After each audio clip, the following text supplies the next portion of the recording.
Hello बच्चों, let's read this question. The value of integration 0 to 1 4x cube d2 upon dx square 1 minus x square raise to power 5 dx। तो यहाँ पे देखो हमें इस integral का वैल्यू बताना है क्या होगा। स्टार्ट कर लेते हैं हमारे की कॉन्सेप्ट से।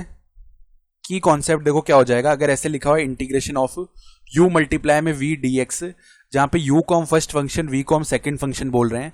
तो ये देखो क्या होगा, u integration of v dx minus integration du upon dx integration of v dx, और इस कंप्लीट टर्म का हम क्या कर लेते हैं, integration with respect to x। ये होता है इंटीग्रेशन बाय पार्ट्स, ठीक है। और यहाँ पे हम v इस तरीके से सेलेक्ट करते हैं कि उसका इंटीग्रेशन हमें पहले से ही पता हो, ठीक है। तो अब देखो क्या हो सकता है, यहाँ पे हम एक बार के लिए लेट कर लेते हैं इस इंटीग्रल को i is equal to integration 0 से लेके 1 तक 4x क्यूब, और अंदर देखो क्या चल रहा है d2 अपॉन में dx स्क्वायर, यानी ये सेकंड डेरिवेटिव है किसका, 1 minus x square raise to power 5 इसका, ठीक है। और यहाँ पे dx भी लिखा हुआ है। तो एक चीज देख सकते हैं हम कि यहाँ पे इसका जब इसको अगर फर्स्ट फंक्शन बोल रहे हैं ना, तो इसका हमें अगेन डिफरेंशिएशन करना पड़ेगा। तो वहां से कॉम्प्लेक्स टर्म बनेगा। इसका मतलब क्या है, इसको हम सेकंड फंक्शन बोल लेते हैं तो इजी रहेगा, क्योंकि इसका जब हम इंटीग्रेशन करेंगे ना तो इसका फर्स्ट डेरिवेटिव आएगा, फिर अगेन इंटीग्रेशन करेंगे तो ये फंक्शन एज इट इज आ जाएगा। ये बात समझ में आ रही है ना। फिर इसको हम फर्स्ट फंक्शन बोल देते हैं क्योंकि इसका डिफरेंशिएशन हम इजीली कर सकते हैं। तो आई का वैल्यू देखो क्या बन गया, I will be equal to, यहाँ पे पहले क्या होगा देखो 4x cube as it is रहा, और इंटीग्रेशन हो जाएगा किसका, इस वाले टर्म का जब हम इंटीग्रेशन करेंगे, ठीक है। तो यहाँ पे में क्या मिल जाएगा, इसका बस एक डेरिवेटिव कम हो जाएगा, यानी d अपॉन में dx, और अंदर क्या बन जाएगा 1 minus x square raise to power 5। इस पे तो डायरेक्टली ही लिमिट लगा दो क्योंकि हमने इंटीग्रेशन कर लिया है। तो 0 से लेके 1 तक लिमिट लगा दी माइनस। अब देखो इंटीग्रेशन किया यहाँ पे 0 से लेके 1 तक, और अब 4x क्यूब का डिफरेंशिएशन करना पड़ेगा। तो 4 तो कांस्टेंट है, x क्यूब का 3x स्क्वायर हो जाएगा, यानी कि इधर बन जाएगा 12x स्क्वायर, ये टर्म बन गया। और फर्दर देखो क्या आ जाएगा, d upon dx times of 1 minus x square raise to power 5। अभी इसका हमें अगेन डिफरेंशिएशन करना है, सॉरी इंटीग्रेशन करना है, ठीक है। ये बात समझ में आ गई। तो अब देखो इधर क्या बन रहा है, इधर हम क्या करते हैं 4x क्यूब डिफरेंशिएशन कर लेते हैं 1 minus x square raise to power 5 का।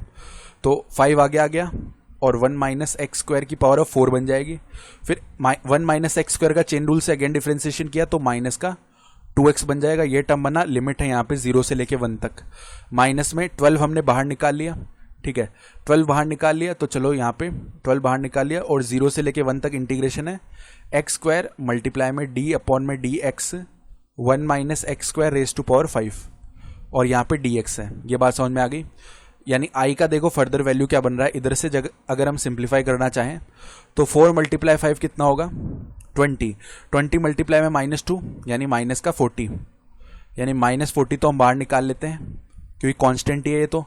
और अंदर क्या बचेगा देखो, x मल्टीप्लाई में x cube x raise to power 4 होगा ना, तो x रेज टू पावर 4 और मल्टीप्लाई में है 1 माइनस एक्स स्क्वायर की पावर 4, 1 माइनस एक्स स्क्वायर की पावर 4, और यहाँ पे लिमिट है 0 से लेके 1 तक, माइनस में 12। और अगर हम यहाँ पे अगेन इंटीग्रेशन बाय पार्ट्स लगा लें, इसको फर्स्ट फंक्शन इसको सेकंड फंक्शन बोल के, तो पहले देखो क्या हो रहा होगा, अंदर ब्रैकेट लगा लेते हैं, और एक्स स्क्वायर।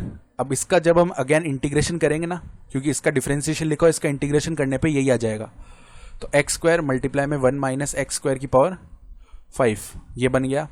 इस पर डायरेक्टली लिमिट लग जाएगी, इस पे लिमिट लग जाएगी 0 से लेके 1 तक, और माइनस में अब इंटीग्रेशन होगा 0 से लेके 1 तक, ठीक है। तो 0 से 1 और डिफरेंशिएशन करेंगे किसका, एक्स स्क्वायर का, तो 2x हो जाएगा। और यहाँ पे अगेन टर्म आएगा 1 minus x square raise to power कितना आ रहा होगा 5, और dx ऐसे लिखा जा सकता है इसको, ये कंप्लीट टर्म है। तो अब देखो यहाँ पे -40 upper limit minus lower limit कर लेते हैं। तो जैसे यहाँ पे 1 रखेंगे ना, तो ये पूरा टर्म इसको 0 बना देगा, तो 0 आ गया। माइनस में जब 0 रखेंगे तो वैसे ही 0 आ जाएगा। ये बात समझ में आ गई। फिर माइनस में देखो 12 है, अंदर देखो अब जब हम 1 रखेंगे तो वैसे ये 0 बनेगा, तो 0 हो गया, 0 बनेगा ना इधर। फिर जब हम 0 रखेंगे तो इस टर्म की वजह से कंप्लीटली 0 बन जाएगा, तो -0, ठीक है। और माइनस में बचा क्या देखो, अब इंटीग्रेशन 0 से लेके 1 2x मल्टीप्लाई में 1 minus x square raise to power 5 dx, ये टर्म बच रहा है, ठीक बात है। तो अब देखो ये टर्म तो ज़ीरो हो गया, -12 को अंदर ले जाते हैं तो ये तो वैसे ही ज़ीरो है, तो ओनली प्लस का 12 आएगा। इंटीग्रेशन 0 से लेके 1 तक 2x मल्टीप्लाई में 1 minus x square raise to power 5 dx, ये वैल्यू बन रहा होगा। ठीक है, अब इसको सॉल्व करने के लिए हम लेट करेंगे। लेट जो एक्स स्क्वायर है उसका वैल्यू है t, तो एक्स स्क्वायर अगर t है, दोनों तरफ डिफ्रेंसिएशन किया तो 2x dx का वैल्यू बन जाएगा dt। ठीक है, अब 2x dx की जगह पे हम dt यहाँ पे रख सकते हैं, यानी बन गया ये 12 इंटीग्रेशन। अब लिमिट भी चेंज करनी पड़ेगी, तो जब x का वैल्यू 0 है तो t का वैल्यू भी 0 ही होगा, x का वैल्यू जब 1 है ना तो t का वैल्यू भी 1 ही होगा। ठीक है, 2x dx की जगह dt रख दिया और ये क्या बन गया हमारे पास 1 minus t raise to power 5, ये टर्म बन गया। और यहाँ पे क्या आ जाएगा, dx की जगह देखो 2x dx की जगह dt हो गया। तो यहाँ से देखो अब 12 तो बाहर है और इंटीग्रेशन कर लेते हैं तो क्या बन जाएगा, देखो 1 माइनस टी और एक पावर बढ़ जाएगी 6, अपॉन में भी 6 ही आएगा। और यहाँ पे देखो t का कोफिशिएंट -1 है ना, तो हमें -1 से डिवाइड करना पड़ेगा, तो आगे यहाँ पे माइनस लिख लेते हैं। ठीक है, और लिमिट है 0 से लेके 1 तक।